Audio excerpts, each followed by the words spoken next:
اب تمہاری شادی ہونے والی ہے،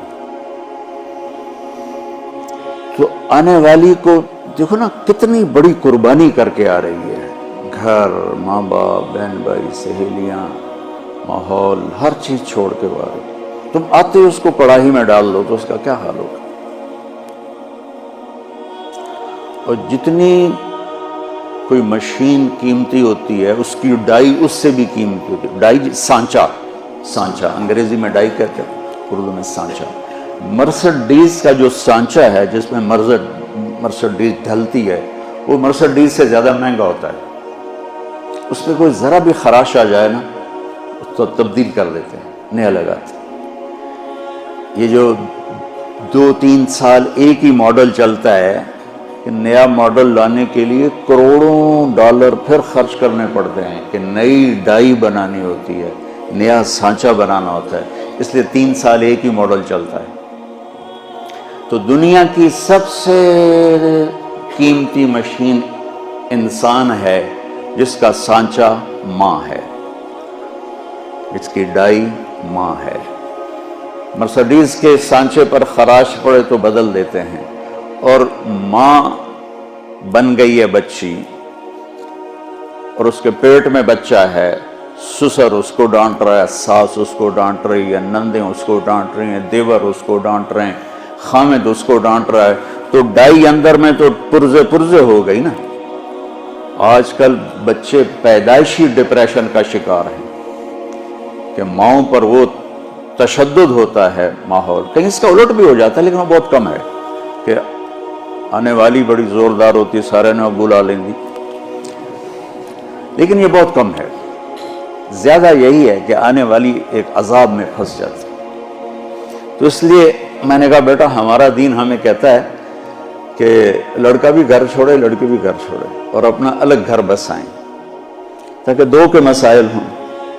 اب جو بیچاری جاتی ہے وہ سارے گھر کی خدمت اس کے ذمہ ہو جاتی، ماں کی بھی کرے، ساس کی بھی کرے، سسر کی بھی کرے، اور خامد کی بھی کرے، خامد کی بہنوں کی بھی کرے، گھر کے برتن بھی صاف کرے، جھاڑو بھی دے، سارے کام اس کے ذمہ ہوتے۔ میں تمہیں پہلے بھی کئی دفعہ سنا چکا ہوں کہ اللہ تعالیٰ نے یہ ماحول کیسے آنکھوں پہ پٹی باندھ دیتا ہے، ٹھیک ہے؟ میری شادی ہوئی فیصل آباد، میرا گاؤں، اس وقت وہاں بجلی بھی نہیں تھی، تو میری بیوی شہر سے اور وحشت زدہ ہماری جانگلی زبان وہ سمجھتے نہیں تھی، چپ کر کے بیٹھی رہتی تھی، تو وہ پھر میرے پاس روتی، تسی بولی جاندے ہو، میں نے پتہ ہی نہیں لگتا تسی آگ کی رہے ہو، ایسی کیفیت۔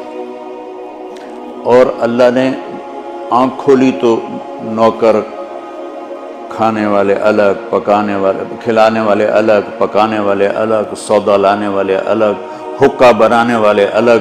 وہ حکے کا ایک مستقل نوکر ہوتا تھا جس کا کام تھا صبح حکا تیار کر کے رکھنا اور پھر عصر کے بعد دوبارہ حکا تازہ کر کے رکھنا۔ اس وقت حکے پر پوری مجلس لگا کرتی تھی۔ تو میں نے اپنی ماں کو کبھی نہیں دیکھا، کہ میری ماں کو اچھا پکانا بھی نہیں آتا تھا، اور روٹی گول نہیں بنا سکتی تھی چونکہ سارا کام تو نوکرانیاں کرتی تھیں، تو میری ماں کو کوکنگ نہیں آتی تھی اور نہ ہی کوئی روٹی پکانی آتی تھی۔ بطور عورت تھوڑا بہت وہ جانتی تھی، لیکن چونکہ کام کرنے والیاں ہوتی تھیں تو ان کو بھی ضرورت نہیں پڑی۔ اب اس ماحول میں جرگا، پوری مجلس شورا بیٹھی ہے، پوری فیملی کی عورتیں اکٹھی ہیں، اور گفتگو کیا ہو رہی ہے؟ تیری ماں تا چولہے تے سڑدی پئی ہوندی ہے تے بیگم تیری ٹھک تے پیڑے تے بیٹھی ہوندی، ٹھک تے منجی تے بیٹھی ہوندی۔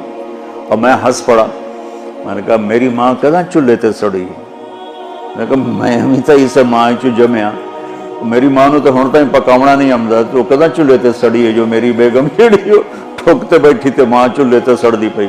میری ماں صرف نگرانی کے لیے جاتی تھی، کیا پک رہا ہے، کیا ہو رہا ہے، بس۔ یا جب کھانا تیار ہو جاتا تھا تو نوکروں کو تقسیم کرنا، ڈیرے والوں کو تقسیم کرنا، مہمانوں کو تقسیم کرنا، گھر میں اپنے ہمیں یعنی بچوں کو دینا۔ یہ ماحول ہے۔ کہ سب کچھ ہوتے ہوئے بھی ڈیمانڈ ہے کہ یہ بھی جھاڑو پکڑ کے شروع ہو جائے. تو دیکھو بیٹا، ایک منفی مزاج ہوتا ہے، جو ممبر پہ بیٹھے تو منفی ہوگا، جو گھر میں جائے گا تو ہوگا، جس جگہ جائے گا وہ الٹا ہی ہوگا. تو میں تمہیں اس سے نکالنا چاہتا ہوں کسی طرح.